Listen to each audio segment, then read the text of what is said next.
தமிழொலி சொந்தங்களுக்கு வணக்கம். தமிழொலியின் இன்றைய காலை நேர தலைப்புச் செய்திகள். சுகவீன விடுமுறையில் இன்று மற்றும் நாளை பணிக்கு சமூகம் அளிப்பதில்லை என 200க்கும் மேற்பட்ட அரசு சேவை சங்கங்கள் தீர்மானித்துள்ளன. அவற்றில் கிராம உத்தியோகத்தர்கள் மற்றும் நில அளவை தொழிற்சங்கங்களும் அடங்கும் என தெரிவிக்கப்படுகிறது. இதேவேளை எதிர்வரும் ஜூலை மாதம் 9ஆம் தேதி சுகவீன விடுமுறையில் பணிக்கு வருவதில்லை என அதிபர்கள் மற்றும் ஆசிரியர்கள் சங்கங்களும் தீர்மானித்துள்ளன.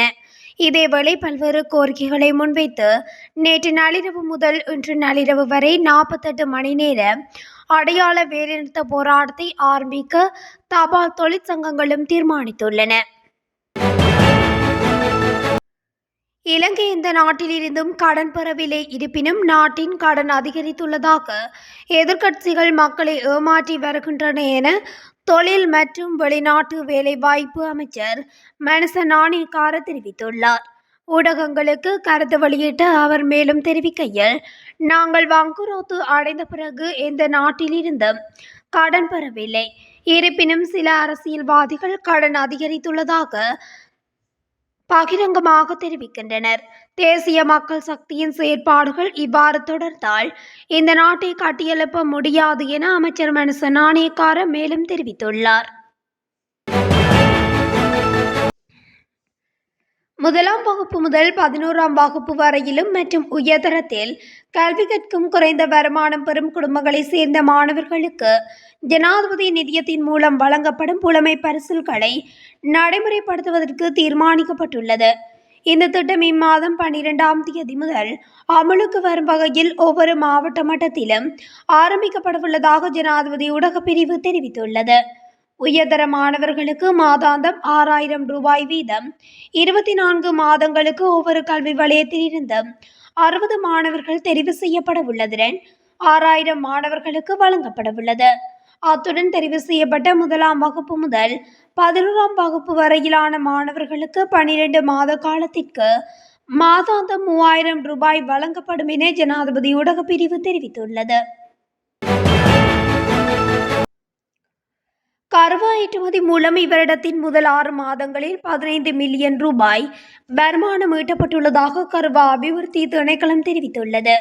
குறித்த காலப்பகுதியில் 60 மெட்ரிக் டன் கருவாய் ஏற்றுமதி செய்யப்பட்டுள்ளதாக அதன் பணிப்பாளர் நாயகம் ஜனக லிந்தர தெரிவித்துள்ளார்.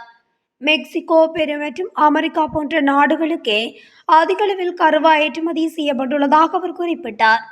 கடந்த ஆண்டு 251 மெட்ரிக் டன் கருவாய் ஏற்றுமதி செய்யப்பட்டுள்ளது. களுக்கங்கையின் நீர்மட்டம் உயர்வடைந்துள்ள நிலையில் மெல்லகந்த பகுதிக்கு வெள்ள அபாய எச்சரிக்கை விடுக்கப்பட்டுள்ளது. இரத்தினபுரி, களுத்துறை மாவட்டங்களின் சில பிரதேச செயலக பிரிவுகளுக்கு மண்சரிவு அபாய எச்சரிக்கை நீடிக்கப்பட்டுள்ளது. களுத்துறை மாவட்டத்தின் இங்கிரிய, மத்துகம, புலட்சிங்கல ஆகிய பிரதேச செயலக பிரிவுகளுக்கும் இரத்தினபுரி மாவட்டத்தின் அயகம, எகலியகுட, எலப்பாத்த, கிரியல்ல, குருவிட்ட, இரத்தினபுரி ஆகிய பிரதேச செயலக பிரிவுகளுக்கும் மண்சரிவு அபாய எச்சரிக்கை விடுக்கப்பட்டுள்ளது. இதேவேளை மறு அறிவித்தல் வரையில் கடற்தொழிலாளர்களை அரபிக்கடலுக்கு செல்ல வேண்டாம் என வளிமண்டலவியல் திணைக்களம் அறிவுறுத்தல் விடுத்துள்ளது. அரபிக்கடல் பிராந்தியத்தில் மணிக்கு 70 கிலோமீட்டர் வேகத்தில் காற்று வீசும் எனவும் இதனால் கடல் கொந்தளிப்பாக காணப்படும் எனவும் எச்சரிக்கப்பட்டுள்ளது.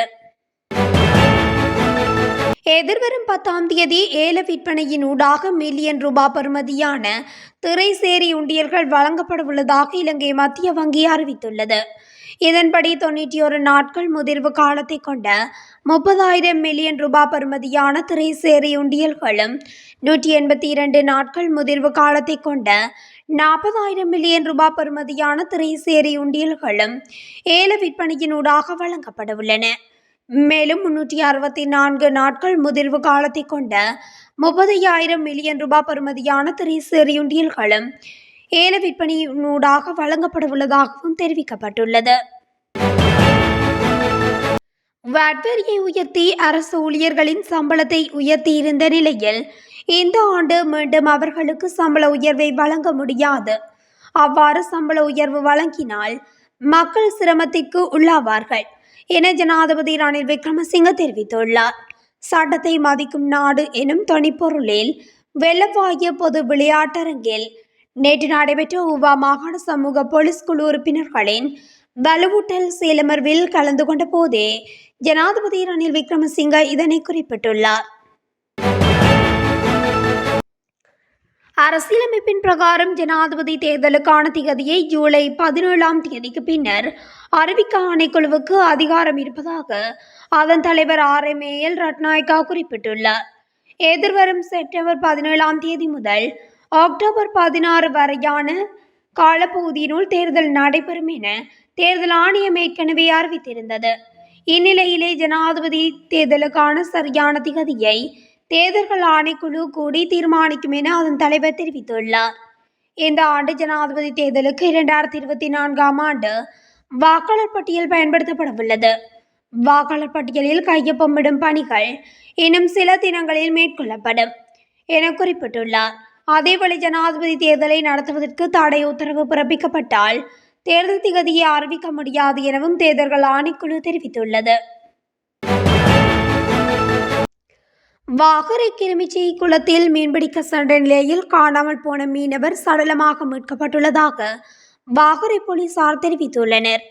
குறித்த சடலமானது நேற்று கடற்படையினரின் உதவியுடன் மீட்கப்பட்டுள்ளது. கிருமிச்சி பிரதேசத்தைச் சேர்ந்த 50 வயதுடைய 2 பிள்ளைகளின் தந்தையான ஜசோதரன் புண்ணியராசா என்பவரை இவ்வாறு சடலமாக மீட்கப்பட்டுள்ளார். உயிரிழந்த நபர் வழமை போல் நேற்று அதிகாலை வீட்டிலிருந்து கிருமிச்சி குளத்தில் மீன்பிடிப்பதற்காக சென்ற நிலையில் வீடு திரும்பவில்லை.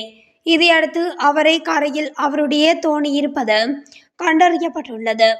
இதன் பின்னர் இயந்திர படகு மூலம் கடற்படையினர் குளத்தில் நேற்று மேற்கொண்ட தேடுதலின் போது நீரில் மூழ்கிய நிலையில் சடலம் மீட்கப்பட்டு பிரேத பரிசோதனைக்காக வாழைச்சேனை வைத்தியசாலையில் ஒப்படைக்கப்பட்டுள்ளது. இந்நிலையில் சம்பவம் தொடர்பான மேலதிக விசாரணைகளை வாகரை போலீசார் மேற்கொண்டு வருகின்றனர். நாட்டின் பல்வேறு பகுதிகளில் நிலவும் மழையுடனான காலநிலை காரணமாக டெங்கு நோயாளர்களின் எண்ணிக்கை அதிகரிக்கக்கூடும் என தேசிய டெங்கு கட்டுப்பாட்டு பிரிவு தெரிவித்துள்ளது.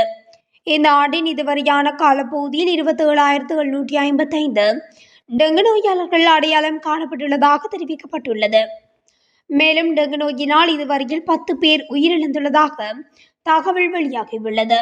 இந்த நிலையில் 13 சுகாதார வைத்திய அதிகாரி பிரிவுகள் டெங்கு அபாய வலயங்களாக அடையாளம் காணப்பட்டுள்ளதாக தேசிய டெங்கு கட்டுப்பாட்டு பிரிவு தெரிவித்துள்ளது. இலங்கையில் அடுத்த ஆண்டு ஜனவரி மாதம் முதல் முட்டைகளுக்கு 15% பெறுமதி வரி அறவிடப்படும் என தெரிவிக்கப்பட்டுள்ளது. இந்த தகவலை முட்டை உற்பத்தியாளர் சங்கத்தின் செயலாளர் HMDR அழககோன் குறிப்பிட்டுள்ளார். இதன் காரணமாக அடுத்த ஆண்டு முட்டையின் விலை மேலும் அதிகரிக்க வாய்ப்புள்ளதாக அவர் மேலும் சுட்டிக்காட்டியுள்ளார். மேலும் நுகர்வோர் அதிகார சபையானது முட்டைக்கான அதிகபட்ச சில்லறை விலையை நிர்ணயம் செய்துள்ளது. இருப்பினும் நிர்ணயிக்கப்பட்ட விலையில் முட்டைகளை விற்பனை செய்ய முடியாது என முட்டை உற்பத்தியாளர் சங்கத்தின் செயலாளர் தெரிவித்துள்ளமையும் குறிப்பிடத்தக்கது. பொலனறுவை வெளிக்கந்த பகுதியில் ரம்புட்டான் போன்ற அத்தனை என்ற மூலிகை செடியின் பல விதைகளை உட்கொண்ட 7 மாணவர்கள் வைத்தியசாலையில் அனுமதிக்கப்பட்ட சம்பவம் ஒன்று இடம்பெற்றுள்ளது. வெளிக்கந்த அசேலபுரத்தில் சித்த வைத்தியங்களுக்கு பயன்படுத்தப்படும் மூலிகை செடியான அத்தனை செடியின் பழத்தின் விதைகளை உட்கொண்டால் போதை ஏற்படும் என முதியவர் ஒருவர் உட்கொண்டு வந்துள்ளதை அவதானித்த பாடசாலை மாணவன் ஒருவன் அந்த விதைகளை உட்கொண்ட போது அவனுக்கு போதை ஏற்பட்டுள்ளது. இதனையடுத்து குறித்த பாடசாலை சிறுவன் சக மாணவர்களுக்கு தெரியப்படுத்தியதை அடுத்து குறித்த விதையை எடுத்து வருமாறு அந்த மாணவனிடம் தெரிவித்துள்ளனர். இதன்படி கடந்த வெள்ளிக்கிழமை குறித்த விதியை பாடசாலைக்கு எடுத்து சென்ற மாணவன் சக மாணவர்களுக்கு வழங்கியதை அடுத்து அவர்கள் அதனை உட்கொண்ட நிலையில் 4 மாணவர்கள் 3 மாணவிகள் உட்பட 7 மாணவர்கள் மயக்கமடைந்தனர். பின்னர் அவர்களை உடனடியாக ஆம்புலன்ஸ் வண்டி வரவழைத்து வைத்தியசாலைக்கு கொண்டு சென்று அனுமதிக்கப்பட்டதாக போலீசாரின் ஆரம்பகட்ட விசாரணையில் தெரிய வந்துள்ளது. கலாவிவ தேசிய பூங்காவில் உள்ள கால்வாயில் மர்மமான முறையில் இறந்து கிடந்த ஆணொருவரின் சடலம் மீட்கப்பட்டுள்ளது. அனுராதபுரம் கல்கரியாகம காவல் நிலையத்துக்கு கிடைத்த தகவலின் பிரகாரம் காவல்துறையினர் மேற்கொண்ட தேடுதலின் போது நேற்று குறித்த சடலம் கண்டெடுக்கப்பட்டுள்ளது. கலாபவ தேசிய பூங்காவிற்கு சொந்தமான கல்கொடவள பிரதேசத்தில் உள்ள கால்வாயில் சடலம் மிதந்ததாக தெரிவிக்கப்பட்டுள்ளது. கண்டெடுக்கப்பட்ட சடலம் அழுகிய நிலையில் காணப்பட்டதுடன் உடலில் இருந்து 2 கைகள் மற்றும் ஒரு கால் காணவில்லை என காவல்துறையினர் தெரிவித்துள்ளனர். மேலும் உயிரிழந்தவர் யார் என்ற அடையாளம் இதுவரை வெளியாகாத நிலையில் இது இயற்கை மரணமா அல்லது கொலையா என்பது இன்னும் கண்டறியப்படவில்லை எனவும் தெரிவித்துள்ளனர். நாட்டின் தென்மேற்கு பகுதியில் நிலவும் மழையுடனான காலநிலை மேலும் எதிர்பார்க்கலாம் என வளிமண்டலவியல் திணைக்களம் தெரிவித்துள்ளது. மேல் சப்ரகமுவ மற்றும் வடமேல் மாகாணங்களிலும் கண்டி, நுவரெலியா, காலி மற்றும் மாத்தறை மாவட்டங்களிலும் அவ்வப்போது மழை பெய்யக்கூடும் என திணைக்களம் தெரிவித்துள்ளது. ஊவா மாகாணம் மற்றும் அம்பாறை மற்றும் மட்டக்களப்பு மாவட்டங்களில் மாலை அல்லது இரவு வேளைகளில் ஒரு சில இடங்களில் மழை அல்லது இடியுடன் கூடிய மழை பெய்யும். மத்திய மலைநாட்டின் மேற்கு சரிவுகளிலும் வடக்கு, வடமத்திய மற்றும் வடமேற்கு மாகாணங்களிலும் திருகோணமலை, அப்பாத்தோட்டை மற்றும் மொனராகலை மாவட்டங்களிலும் கிலோமீட்டர் 40 தொடக்கம் 50 வரை பலத்த காற்று வீசக்கூடும் என வளிமண்டலவியல் திணைக்களம் அறிவித்துள்ளது. நாட்டில் தற்போது கோழி இறைச்சியின் உற்பத்தி அதிகரித்துள்ள நிலையில் கோழி இறைச்சியின் விலை வேகமாக குறையும் சாத்தியம் காணப்படுவதாக தெரிவிக்கப்படுகின்றது. அந்த வகையில் இவ்வருடத்தின் முதல் 6 மாதங்களில் 269 மில்லியன் கிலோகிராம் கோழி இறைச்சி உற்பத்தி செய்யப்பட்டுள்ளது. குறித்த உற்பத்தியானது கடந்த காலங்களில் வருடம் முழுவதும் உற்பத்தி செய்யப்பட்ட கோழி இறைச்சி உற்பத்தி அளவை விட அதிகமாகும் என கூறப்பட்டுள்ளது. இத்துடன் தமிழொலியின் இன்றைய காலை நேர தலைப்பு செய்திகள் நிறைவடைகின்றன. தொடர்ந்தும் செய்திகளை அறிந்து கொள்ள தமிழொலி ஊடகத்துடன் இணைந்திருங்கள். நன்றி.